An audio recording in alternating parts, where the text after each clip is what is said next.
Assalamualaikum warahmatullahi wabarakatuh. Bismillah, alhamdulillah, hamdan wa syukran laka ya Allah, salatan wa salaman alaika ya Habibullah, amma ba'du.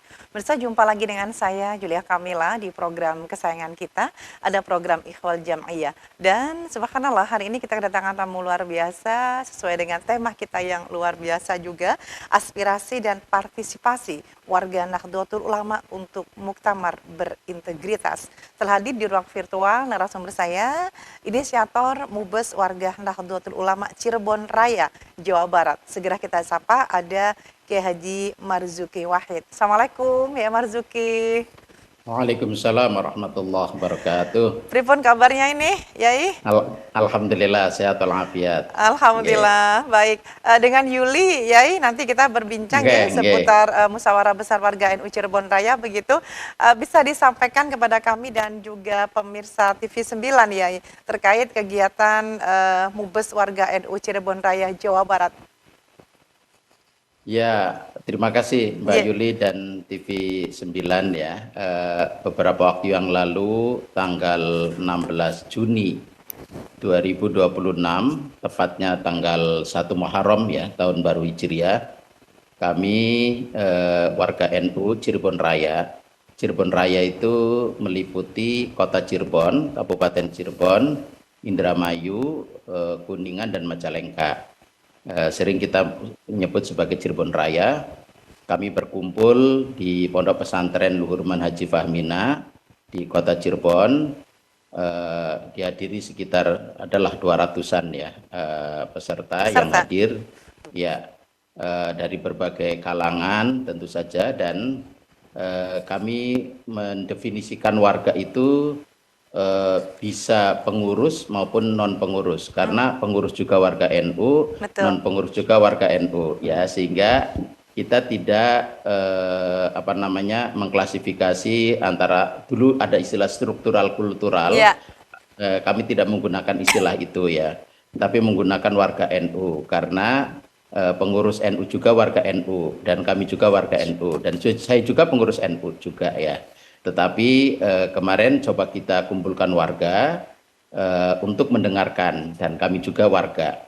Lalu sebelum Mubes tanggal 16 Juni, kami juga menyelenggarakan Pramubes. Ya, ada Pramubes. Kami mengundang kelompok tani, kelompok buruh, kelompok guru honorer ya, dan kelompok nelayan, dan pedagang kecil kaki lima, untuk mendengarkan problem-problem yang mereka hadapi seperti apa, dan sejauh mana NU bermanfaat atau berkontribusi atau berelasi dengan profesi yang mereka geluti. Lah, kami mendengarkan itu semua, lalu kemudian semua masalah itu kita bawa ke Mubes warga NU Cirebon Raya tanggal 16 Juni kemarin.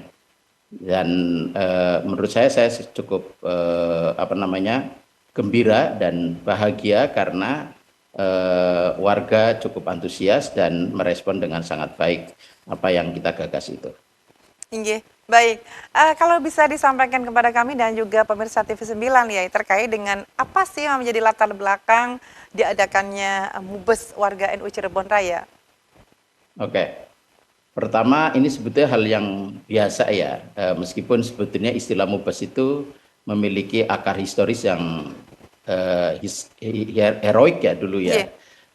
Tahun 2004 kalau nggak keliru itu di Cirebon juga, lalu merespon saat itu ya, karena salah seorang ketua umum PBNU ingin menyalonkan presiden atau wakil presiden, sehingga diduga atau dimungkinkan NU akan dipolitisasi ke arah politik praktis, sehingga saat itu lalu ada Mubes, istilah Mubes warga NU itu muncul pada saat itu.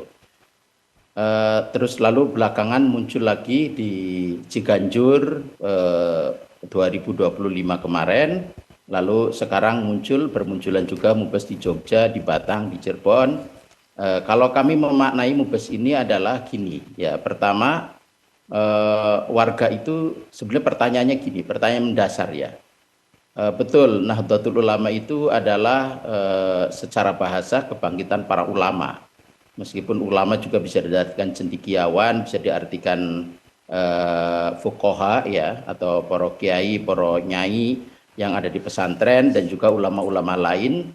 Tetapi juga menurut saya salah satu basis mengapa NU memiliki pengaruh dan diperhatikan oleh banyak kalangan ya, termasuk dijadikan sebagai kekuatan politik yang sangat strategis dan signifikan, itu karena ada warga di situ. Dan selalu yang dilulukan adalah jumlah warga NU yang luar biasa. Bahkan sering dikatakan jumlah warga NU ini lebih terbesar lah di dunia ya dari sisi keanggotaan. Kita jumlahnya sekitar sekarang 140-an mungkin ya, 40 jutaan ya, atau 105 ya sekitar itulah. Hampir separuh dari penduduk Indonesia hasil survei itu kan mengklaim diri merasa menjadi bagian dari warga NU gitu. Lalu selama ini warga ini hanya dijadikan angka ya. Hanya dijadikan angka lampiran untuk bahwa NU besar gitu. Yeah. Bahwa NU besar, sehingga NU punya kekuatan politik yang signifikan, yang seharusnya bisa berpengaruh. Okay. Tetapi coba pertanyaannya sekarang, di mana suara warga? Hampir nggak punya saluran suara warga. Selama ini, katakan ya, ini muktamar. Okay. Muktamar besok atau kemarin-kemarin, itu yang ikut adalah pengurus, ya, panitianya dari pengurus, yang membahas agenda pengurus, yang memilih pengurus, yang dipilih pengurus, gitu. Dari pengurus untuk pengurus ya? Betul, dari pengurus oleh pengurus ya. Itu di muktamar. Di konferensi wilayah juga begitu. Pesertanya adalah pengurus cabang, ya enggak? Terus panitianya juga dari pengurus wilayah dan cabang, dan agendanya juga dibahas oleh pengurus. Begitu juga di konferensi cabang sampai ke MWC. Pertanyaannya, warga di mana ruang untuk bersuara dan berpendapat? Iya, itu nyaris nggak punya. Kecuali kalau ada Naharul Ijtima atau Lailatul Ijtima ya, pertemuan siang hari atau malam hari, dan itu bukan membicarakan soal keorganisasian, tapi lebih ke soal mau'idhah hasanah ya. Mau'idhah hasanah lah. Inilah menurut saya penting warga NU itu punya saluran suara ya, terutama warga NU yang di lapisan bawah ya, seperti petani, nelayan, buruh, guru honorer ya. Kalau sekarang guru P3K udah lumayan ya. Ini guru honorer, terus kemudian tukang ojek misalnya gitu loh. Lalu kemudian pedagang kaki lima ya, pedagang informal dan seterusnya. Itu saya kira mereka perlu kita dengar gitu. Perlu kita dengar dan perlu ada suaranya gitu loh. Harusnya saya di dalam Mubasin juga dibicarakan. Kami mengusulkan seharusnya di dalam sebelum muktamar, sebelum konferensi wilayah, sebelum konferensi cabang, itu sudah ada namanya mubes ya, atau musyawarah warga lah, musyawarah warga. Jadi kita jangan kalah oleh pemerintah. Pemerintah itu punya musrenbang ya, di tingkat desa sampai provinsi gitu. Lah kita ini nggak punya. Warga mau bersuara di mana gitu. Memang ada lembaga, ada Lesbumi, ada LPPNU, ada LKNU, ada Lapesdam.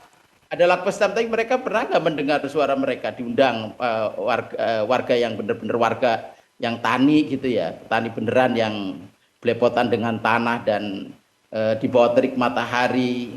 Seperti apa sebetulnya keadaan di bawah itu? Itu jarang kita dengar gitu. Lah inilah menurut saya kemarin juga direkomendasikan seharusnya ada ruang secara formal di mana warga punya suara gitu.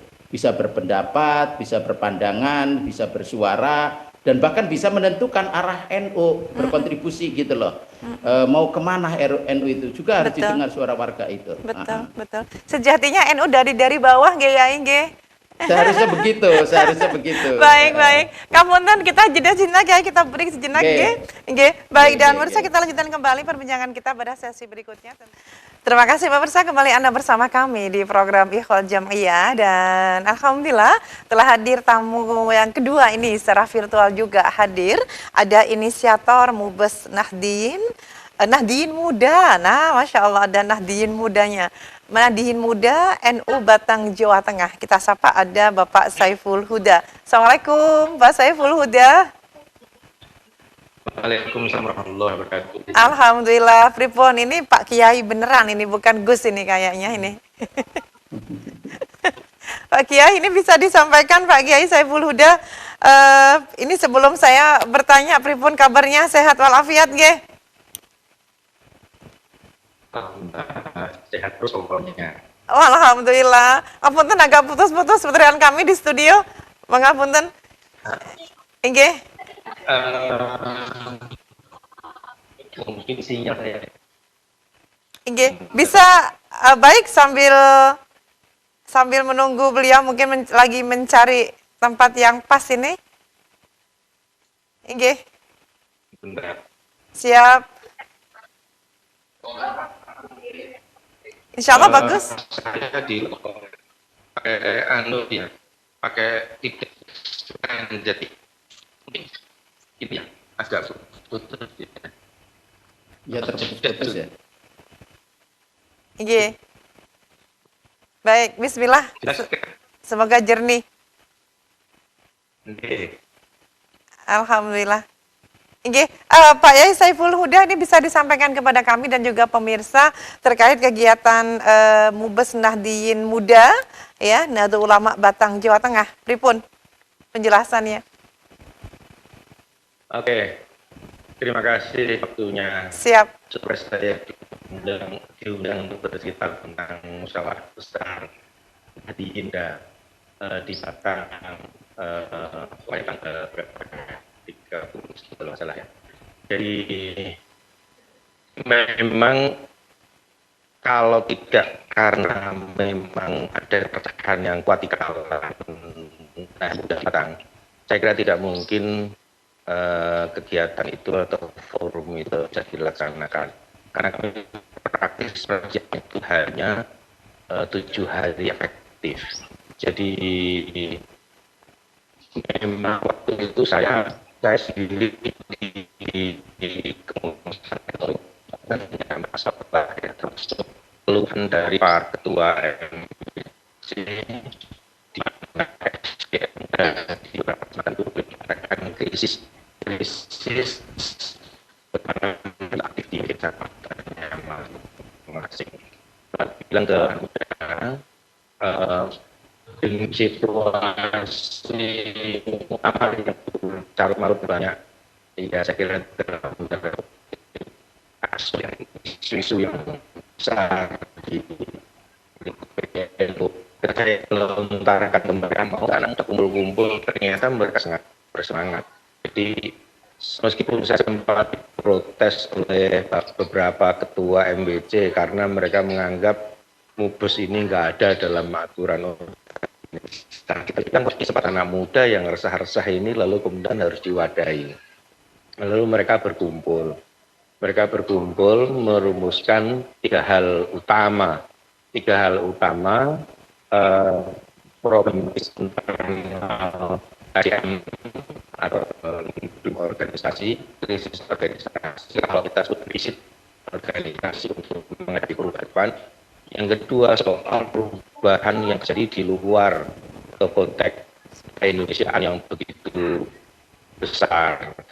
Saya perlu menjelaskan konteks Batang ini sedang bergerak sebagai kabupaten, sedang bergerak ke industri, kota industri. Jadi berdirinya dari PU dilintasi jalan Trans Jawa, lalu kemudian sekarang jadi kawasan industri, kawasan ekonomi khusus di Batang, itu memang mendorong Kabupaten Batang ini berkembang ke arah kota industri dengan berbagai dampak sosial dan budaya ke depan, ya karena mereka bakalan lingkungan ini begitu besar, masih problem lingkungan, problem mengantarkan pada dari agraria culture ke industri culture ini juga sangat besar. Dan lalu mereka merumuskan beberapa hal. Jadi saya juga kaget forumnya jadi terus banget dikelola anak muda. Anak muda yang bisa bergabung di forum itu lalu kita kelompokkan dalam 3 komisi besar. Komisi yang membahas tentang internal organisasi, yang kedua bagaimana membahas tentang isu-isu perubahan di luar NU ataupun maupun keindonesiaan, yang ada isu tentang bagaimana memformulasikan kembali dan NU yang lebih siap itu secara umum. Jadi saya kembali di dalam pengantar ini saya mengatakan bahwa kita ini kan seperti saya ini kan umumnya saya kira umumnya muda itu bergantung kan bapak saya itu saya NU muslimat gitu kan. Jadi kan kita kepada NU itu porsinya itu lebih emosional. Nah, kita harus menggelar forum, merasionalkan kembali hubungan kita itu secara rasional, ke Batang dalam konteks Indonesia, ke kemanusiaan dan sebagainya. Saya kira itu yang dan luar biasa juga respon dari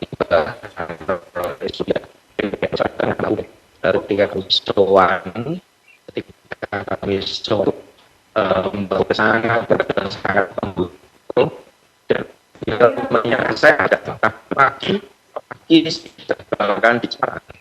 Jadi akhirnya acara yang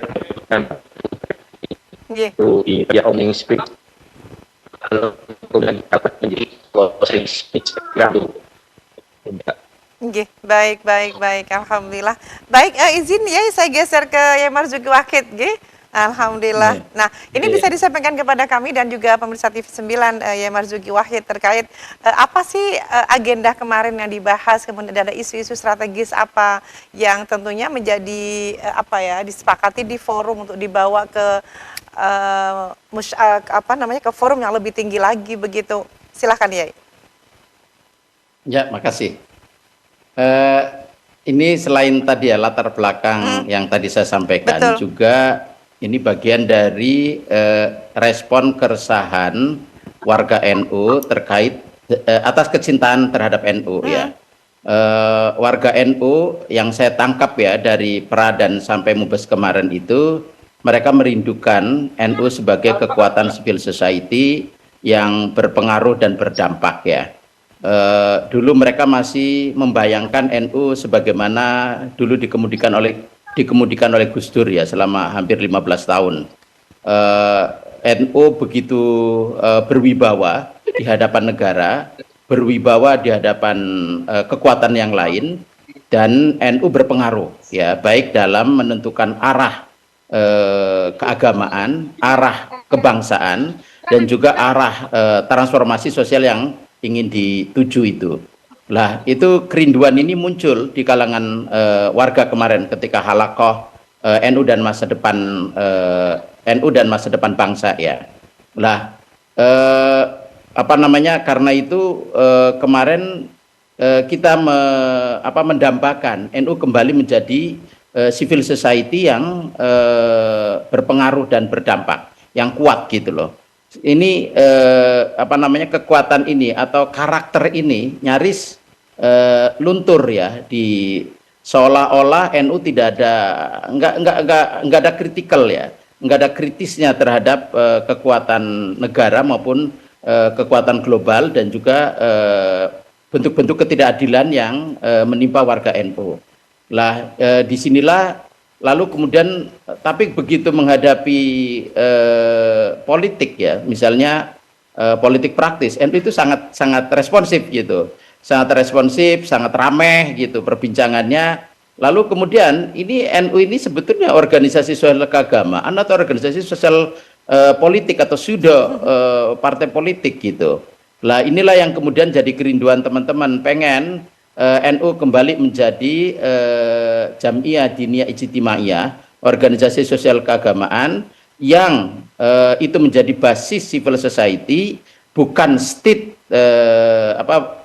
bukan state society ya, civil society yang berpengaruh dan berdampak, yang membela hak-hak warga NU dan juga membela hak-hak warga negara di hadapan kekuasaan, baik kekuasaan negara maupun kekuasaan oligarki maupun kekuasaan global yang selama ini kita nyaris tidak berkutik gitu. Itu harapannya ke sana, sehingga kemarin ada beberapa rekomendasi ya, selain halakoh juga di Mubes itu kami ada 4 komisi. Pertama, komisi organisasi dan kepemimpinan NU, yang kedua komisi NU dan kebijakan negara, yang ketiga komisi kemandirian ekonomi, ekologi dan aset NU, dan yang keempat komisi pendidikan dan generasi muda NU. Lah itu diantaranya kami ingin, lah ini yang agak risau terus terang saja. Ini rame di muktamar itu, betul, kemarin ada juga yang bikin status ya. Ini kalau soal kepemimpinan ketua umum dan Roiskam kok ramai banget gitu. Tapi begitu soal Bahsul Masail, soal kritik terhadap kebijakan negara, pembelaan terhadap hak-hak warga NU, kok nggak muncul gitu loh. Lah padahal ini seharusnya posisi NU ada di situ, posisi NU ada di situ. Lah karena itu kami kemarin mengusulkan supaya di muktamar, konferensi wilayah, konferensi cabang dan ke bawah itu seharusnya fokusnya bukan pada siapa yang jadi ketua umum, ketua atau rois am atau rois ya di tingkatan masing-masing, tetapi lebih fokus ke arah strategis NU ke depan, termasuk program apa yang harus dijalankan oleh pengurus ini. Karena pengurus itu tadi ya, kembali ke ini, jadi yang sekarang ini adalah kekuasaan pengurus, bukan kedaulatan warga NU ya. Warga NU nggak punya kedaulatan, nggak punya saluran untuk bersuara. Itu mulai kapan ya? Itu mulai kapan? Ya itu yang harus ditelusuri ya. Saya kira, tapi kita ingin mengatakan bahwa warga NU harus punya saluran untuk bersuara dan berpendapat. Sepakat. Karena selama ini jadi lampiran terus gitu loh, bahwa warga NU besar, warga NU terbesar di dunia, di Indonesia, tetapi kemudian warganya sendiri nggak bersuara gitu loh, suaranya di mana mau bersuara, terus nggak bisa menentukan apa-apa, yang menentukan pengurus. Padahal pengurus itu kan wakil ya, atau bukan wakil, mereka dikasih amanah oleh warga seharusnya untuk ngurusin, bukan untuk diurus gitu, untuk ngurusin. Lah ngurusinnya siapa? Ngurusin warga mestinya gitu. Lah karena itu ketika mau mengambil keputusan ya konsultasi sama warga gitu. Konsultasi sama warga, kira-kira gimana, meskipun ada struktur syuriah, mustasyad dan seterusnya itu ya. Lah ini yang kemarin usulan kami, muktamar, konferensi wilayah, cabang dan ke bawah itu jangan terlalu fokus dengan pemilihan ketua umum atau ketua, rois am atau rois dan seterusnya itu, tetapi lebih fokus ke arah strategis NU ke depan dan program-program apa yang harus diamanahkan kepada pengurus supaya NU itu benar-benar dirasakan manfaatnya oleh warga. Lah karena itu nanti soal penentuan pengurus NU itu serahkan aja ke ahwa gitu. Baik rois am maupun ketua umum, rois maupun ketua di tingkat wilayah maupun cabang, serahkan ke ahwa. Udah nggak usah pengurus yang memilih gitu loh. Masa pengurus memilih ketua umum, kan lucu. Seharusnya yang memilih itu adalah warga, bukan pengurus gitu loh. Ya kan? Kalau pilpres itu benar, itu pilpres itu benar. Kalau kedaulatan di tangan rakyat memilih, itu benar itu. Lah ini kan lucu, di muktamar, di konferensi wilayah, di konferensi cabang, kok yang memilih pengurus gitu loh, bukan warga. Seharusnya yang memilih adalah warga. Warganya itu siapa? Kalau memang nggak bisa pakai pemilihan langsung seperti pilpres atau pilkada, ya sudah diwakilkan ke ahwa. Kita mempercayakan warga itu kepada ulama yang punya integritas, yang berpengaruh, yang punya kejujuran, yang punya benar-benar mengemban masa depan gitu loh. Lah itu ahwa itu, karena itu nanti siapa ahwa itu menjadi penting. Ulama yang benar-benar mewakili suara warga. Lah sehingga ketika itu dipilih oleh ahwa sebagai wakil dari warga NU ya, wakil dari pesantren, itu menurut aku pas gitu. Bukan pengurus yang memilih. bukan pengurus yang memilih, masa pengurus memilih pengurus, kan lucu gitu. Itu pengurus wilayah memilih pengurus besar, pengurus cabang memilih pengurus wilayah, pengurus MWC memilih, ini kan lucu, pengurus memilih pengurus. Seharusnya memang ahwa tapi sebagai representasi dari warga dan pesantren. Warga dan pesantren, karena NU itu kedaulatannya ada di pesantren dan warga menurut saya ya. Nah, karena itu nanti diwakili oleh ahwa. Ahwa lah yang memilih Rois Am kalau di tingkat pengurus besar dan ketua umum sekaligus ya. Begitu juga di tingkat wilayah memilih Rois dan memilih ketua. Begitu juga di tingkat cabang memilih Rois dan ketua. Karena itu tidak perlu ada pemilihan langsung. Karena pemilihan langsung itulah yang selama ini dikritik berpotensi terjadinya money politics gitu. Dan seolah-olah NU itu seperti partai politik gitu di dalam pemilihannya. Itu yang dikritisi oleh warga. Jadi karena itu nggak perlu ada pemilihan langsung, nggak usah ada pemilihan langsung, karena itu berpotensi money politik. Jadi pakainya satu zariah, menutup ruang bagaimana terjadinya kemungkaran itu terjadi gitu.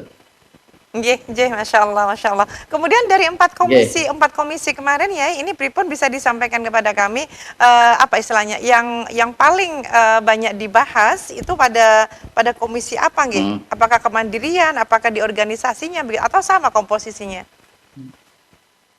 Ya sebetulnya sama ya, karena kita berbagi, masing-masing komisi itu ada sekitar 50-an orang ya, tetapi apa namanya, yang paling memperoleh sorotan media tentu saja organisasi dan kepemimpinan yang saya sampaikan tadi. Misalnya soal mekanisme penentuan pengurus ya, di NU itu namanya pengurus bukan pemimpin ya. Karena itu pengurus besar, pengurus wilayah, pengurus cabang. Lah, yang menjadi sorotan media itu adalah penentuan pengurus, baik di tingkat pengurus besar, pengurus wilayah maupun pengurus cabang. Di antaranya tadi kami mengusulkan tidak perlu ada pemilihan langsung, cukup dipilih oleh ahwa. Jadi ahwa memilih kalau di tingkat pengurus besar ya, Rois Am dulu. Terus setelah Rois Am terpilih ya, terpilihnya juga jangan pakai voting. Jangan pakai one man one vote ya. Kita nggak merekomendasikan itu. Jadi kalau bisa ahwa sebisa mungkin itu musyawarah untuk mufakat. Bila perlu dengan jalan istikharah ya, musyawarah dan istikharah. Sehingga sampai sepakat bahwa Rois Am yang kira-kira pantas untuk memimpin NU ke depan adalah Kiai Haji ini misalnya gitu. Sehingga tidak perlu ada voting, tidak perlu ada pemungutan suara berdasarkan musyawarah. Tetapi kalau memang tidak bisa dicapai ya apa boleh buat ya. Tetapi sebetulnya dari suara terbanyak itu bisa diambil keputusan ya. Itu terus nanti setelah Rois Am terpilih ya, setelah Rois Am terpilih dengan cara musyawarah untuk mufakat, musyawarah dan istikharah, lalu kemudian pemilihan ketua umum atau ketua kalau di tingkat wilayah dan cabang. Lah itu harus dapat ridho ya, hari ridho dari Rois Am atau Rois dan yang terpilih. Sehingga itu menentukan, karena itu ketua umum tidak mungkin terpilih kalau tidak memperoleh ridho dari Rois Am. Begitu juga ketua di tingkat wilayah maupun cabang tidak mungkin bisa terpilih kalau belum memperoleh ridho dari Rois yang terpilih. Lah setelah dapat ridho, baru kemudian ahwa memilih kembali dengan musyawarah dan mufakat untuk memilih siapa ketua umum atau siapa ketua di tingkat cabang dan di tingkat wilayah. Dan itu harus dihindari voting, pemungutan suara, tapi harus dengan musyawarah dan istikharah. Lah, dengan cara seperti itu, insya Allah money politics yang dikhawatirkan oleh banyak orang itu tidak akan terjadi, ya, tidak akan terjadi. Dan menurut saya ini kita bisa mengikuti laku lampahnya para khulafa, ya, khulafa Rasyidun zaman dulu gitu. Lalu kemudian rakyat atau warga ini mempercayakan kepada ulama yang berintegritas untuk memilih pemimpinnya. Lah karena itu ahwa itu menjadi representasi dari pesantren dan warga. Bukan representasi dari pengurus dan bukan representasi dari provinsi atau kabupaten kota ya, bukan. Karena ini bukan dapil, ini adalah representasi pesantren dan warga NU ya, yang memang memiliki dan selama ini berpengaruh terhadap NU gitu. Inji. Sepakat, itu sepakat ya. Ini saya sepakat banget Pak Kiai. Ya itu yang kemarin disuarakan ya terkait soal kepemimpinan dan keorganisasian. Siap. Izin kita beri sejenak ya. Oke, monggo. Baik, dan pemirsa kita lanjutkan kembali perbincangan kita pada sesi berikutnya. Terima kasih pemirsa, kembali Anda bersama kami di program Ikhwal Jam'iyah dan kembali berbincang dengan kedua narasumber saya yang hadir secara virtual. Izin saya geser ke Yai Saiful Huda dulu. Ya ini bisa disampaikan kepada kami terkait kegiatan Musyawarah Besar Nahdliyin Muda Nahdlatul Ulama Batang Jawa Tengah kemarin. Apakah di sana ada berapa komisi? Kalau tadi di Jawa Barat ada 4 komisi begitu ya? Ya, 4. Pripun? Izin. Nggih, matur nuwun. Di Batang kemarin dibuat 3 komisi besar. 3 komisi besar. Pertama, komisi yang terkait dengan keorganisasian NU. Nggih. Lalu yang kedua terkait dengan penguatan warga NU. Yang ketiga yang terkait dengan isu-isu perubahan di konteks masyarakatan maupun keindonesiaan. Nah, dari secara umum sebenarnya tadi saya sempat mendengarkan impian tentang NU menjadi satu kekuatan civil society, masyarakat sipil yang punya komitmen untuk mewujudkan cita-cita dalam konteks Jam'iyah maupun konteks keindonesiaan itu sama. Tetapi memang kita lihat isu paling besar di komisi tentang organisasi ini adalah bagaimana memfungsikan organisasi bisa mencapai tujuannya. Dan memang banyak ya problem SDM termasuk proses pengkaderan itu nun sewu memang harus ditata dengan baik.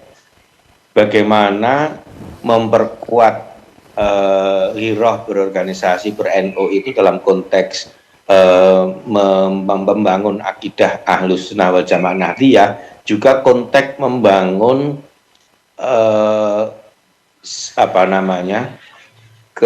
kesadaran tentang civil society-nya itu sendiri, kewarganegaraan itu juga saya kira harus dibangun dan itu tidak mudah. Saya misalnya pengalaman saya sendiri bergabung dengan NU.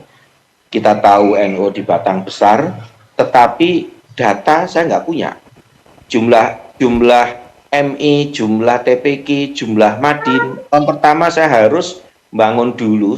Tahun kedua ini saya baru menginisiasi profil digital. Setelah awal tahun kedua itu baru saya pendataan kembali pesantren, TPQ, Madin, sampai SMA, SMK itu kita data lagi.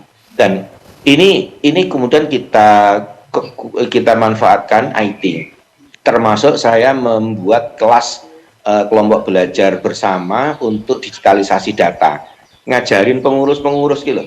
Jadi dari cerita tentang suatu desa menghasilkan jagung, petaninya jumlahnya berapa, ini mereka banyak sekali tetapi nggak ada datanya. Sehingga program ini disusun tidak pernah berbasis realitasnya apalagi datanya, nggak ada semua. Dan itu soal PR yang satu PR organisasi, tidak hanya infrastruktur atau struktur organisasinya saja, tapi juga kemampuan menjalankan orang yang di dalamnya itu, kemampuan mengolah data, merencanakan menyusun perencanaan sampai nyusun program itu saya kira masalah tersendiri. Dan kita dibantu sebenarnya peluang dengan melibatkan IT di dalam proses ini. Nah, yang kedua tentang kondisi SDM di NU, saya kira mungkin sama, isu besarnya itu lalu soal kemandirian. Bahwa kemandirian ini menjadi pangkal kita membangun satu kebanggaan untuk kemampuan, karena kita bisa bisa mandiri itu, lalu kita bisa bergening kemanapun kita bisa. Yang ketiga soal pembangunan itu prakteknya, misalnya minimal di Batang itu identik kerusakan lingkungan. Jadi ini saya kira dan juga dampak budayanya itu juga luar biasa. Kasus Batang industrialisasi, kita juga harus menyiapkan kantong-kantong yang kayak anulah pertahanan kebudayaan kita itu juga harus menyiapkan untuk itu. Dan saya kira 3 hal dari 3 komisi ini yang kemudian secara umum bisa merumuskan seluruh banyak hal. Baik, Masya Allah, Masya Allah. Izin ke Yai Marzuki Wahid, closing statement Yai, terkait dengan tema kita, aspirasi dan partisipasi warga Nahdlatul Ulama untuk muktamar berintegritas. Baik, closingnya saya ingin nambahin hasil Mubas kemarin ya. Tadi saya mengemukakan soal reformulasi pemilihan pengurus, ya baik di tingkat PB, wilayah maupun cabang. Dan juga komposisi AHWA. Tadi AHWA itu bukan representasi provinsi atau kabupaten kota, tetapi perwakilan dari pesantren dan warga NU. Dan yang terakhir, sekaligus closing statement, aspirasi warga NU kemarin adalah mengapresiasi ya soal keterwakilan perempuan. Nah ini di periodenya Gus Yahya dan Kiai Miftah ini ada 2 atau beberapa perempuan masuk di dalam jajaran struktural PBNU. Menurut saya ini sesuatu yang bagus dan perlu dikembangkan, bahkan bukan hanya 2 atau 3 atau 4, tetapi paling enggak sebagaimana ketentuan nasional yaitu 30% ya. Kemarin muncul di dalam Mubes itu 30% keterwakilan NU ada di pengurus besar, pengurus wilayah, pengurus cabang sampai ke MWC. Sehingga perempuan tidak hanya di muslimat, karena NU itu bukan muslimun, tetapi Nahdlatul Ulama. Yang Nahdlatul Ulama itu ada laki-laki dan perempuan di situ. Sehingga perlu ada representasi laki-laki dan perempuan. Kecuali disebut al-muslimun, laki-laki semua. Al-muslimat, laki-laki, perempuan semua. Jadi karena itu NU harus ada laki-laki dan perempuan. Itu kemarin muncul di dalam rekomendasi Mubes Warga NU Cirebon Raya. Dan saya kira yang terakhir ini closing statement, menurut saya tradisi Mubes semacam ini perlu dilestarikan dan dikembangkan. Ini bukan sebagai forum tandingan, bukan sebagai forum kritik, tetapi ini forum untuk menyerap aspirasi warga yang memang belum terwadahi di dalam mekanisme keorganisasian NU. Saya kira setiap tahun kita perlu mendengar suara petani, suara buruh, suara nelayan, suara pedagang kaki 5, suara guru honorer, ya, dan suara guru ngaji yang selama ini belum terperhatikan oleh negara. Dan NU harus menyuarakan ini kepada semuanya. Itu yang ingin kami sampaikan. Terima kasih banyak ya Marzuki, terima kasih banyak ya Saiful. Sehat selalu semuanya, Masya Allah. Terima kasih. Dan pemirsa, usai sudah kebersamaan kita di program Ikhwal Jam'iyah. Semoga bermanfaat. Saya Yulia Kamila, segera pamit. Wallahul muwafiq ila aqwamit thoriq. Wassalamualaikum warahmatullahi wabarakatuh. Waalaikumsalam warahmatullahi wabarakatuh.